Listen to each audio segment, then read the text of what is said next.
ó dàbí pé ìdààmú àti inú ìṣòro tí ọkùnrin oníṣẹ̀ṣe àti babaláwo orí ẹ̀rọ ayélujára ní Abdulazeez Adégbọlá, ẹni tó pèèyàn mọ̀ sí Tani Ọlọ́run, ó dà pé ìṣòro àti ìdààmú ẹ̀ kò tí ì ṣetán tí yóò lọ o, pẹ̀lú bó àṣírí ṣe tú pé àwọn mùsùlùmí wọ́n tún ti múra láti fi ojú ẹ̀ hàn ìmọ̀ ní ìlú Òṣogbo yẹn nípínlẹ̀ Ọ̀ṣun ní kété tó bá bọ́ lọ́wọ́ wàhálà tó ń kojú ní ìlú Ìlọrin ní ìpínlẹ̀ Kwara lọ́wọ́ lásìkò yìí. Ẹ rántí pé lóṣù díẹ̀ sẹ́yìn ni àwọn ọlọ́pàá lọ gbé Tani Ọlọ́run ní ìlú Ìbàdàn ní ìpínlẹ̀ Ọ̀yọ́ tó ṣe ibùgbé tí wọ́n sì lọ jù sátìmọ́lé ní ìlú Ìlọrin lórí ẹ̀sùn pé ó fa Kùránì ya, ó bú ẹ̀sìn Islam, ó sì tún yẹ̀yẹ́ àwọn àfáà, pàápàá àfáà kan tó ń jẹ́ Àfọ̀kútagídí. Kódà wọn ló tún ba Emir yan ọba ìlú Ìlọrin Alhaji Zulurain Gambari, wọn ló tún ba bàbá náà lórúkọ jẹ́. Ẹ̀sùn yìí ló sì gbé Tani Ọlọ́run ló jẹ́ kí wọ́n jù sí ọgbà ẹ̀wọ̀n. Bó tilẹ̀ jẹ́ wípé ìyá tó bí Tani Ọlọ́run àti àwọn mọ̀lẹ́bí ẹ̀ pẹ̀lú àwọn agbẹjọ́rò ẹ̀ wọ́n ti ń bẹ àwọn mùsùlùmí àti Emir Ìlọrin pé kí wọ́n forí jì Tani Ọlọ́run. Kódà tí wọn lọ́kùnrin náà ti kábàámọ̀ tó sì ní láyé òun kò tó bá wọn bú ẹ̀sìn Islam tàbí àwọn àfáà mọ́, tóun kò sì ní jẹ́ káwọn ẹlẹ́sìn ìṣẹ̀ṣe kankan ti òun sí ọ̀rọ̀ ìsọkúsọ tóun yóò tún sọ mọ́. Ṣùgbọ́n o, bó tilẹ̀ jẹ́ pé wọ́n ti fún Tani Ọlọ́run ní bẹ́ẹ̀lì, ṣùgbọ́n dásìkò tá a ṣàkójọpọ̀ rẹ̀ yìí ọkùnrin náà mà rẹ́ni gba bẹ́ẹ̀lì ẹ̀ tó sì wà nínú ọgbà ẹ̀wọ̀n. Ṣùgbọ́n o, lásìkò tí wọ́n sì ń wá bí wọn yóò ṣe yanjú ọ̀rọ̀ Tani Ọlọ́run, ìní gbajúmọ̀ àfáà ni tó máa ń ṣe ìfàmìfà láàrin wọn àtàwọn kìrìsìtẹ́nì ìyẹn debate.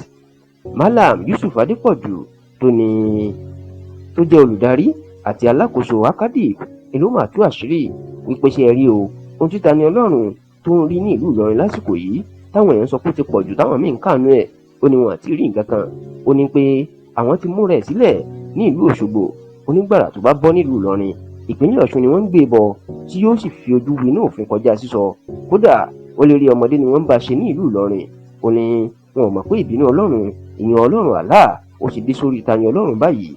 Ó ní kẹ́nikẹ́ni má bẹ òun o, ó ní nítorí pé àwọn ti kọjá àsìkò ẹ̀bẹ̀.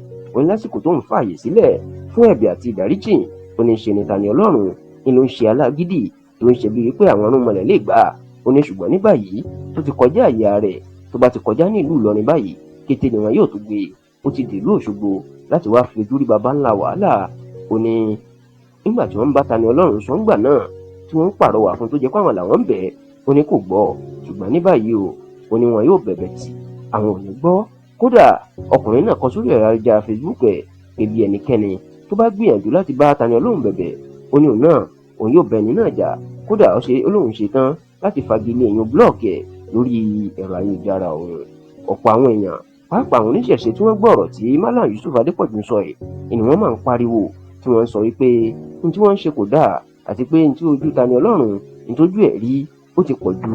Bẹ́ẹ̀ ni wọ́n ń sọ wípé kí wọ́n ro ti ẹ̀sìn Islam tó jẹ́ ẹ̀sìn ìdáríjì láti foríjì Tani Ọlọ́run. Ṣùgbọ́n o, táwọn mùsùlùmí kan tó ń sọ wípé ní tí Tani Ọlọ́run fojú rí lásìkò yìí ó dùn mọ́ àwọn nínú nítorí pé òun náà ti kọjá àyà rẹ̀, àti pé lásìkò tí wọ́n ń tì ní tìkùtì lórí ẹ̀rọ ayélujára nǹkan tóun náà ń sọ àti àwọn nǹkan tó ń ṣe nípa ẹ̀sìn ẹlẹ́sìn pàápàá ẹ̀sìn Islam ó kọjá àfẹnusọ.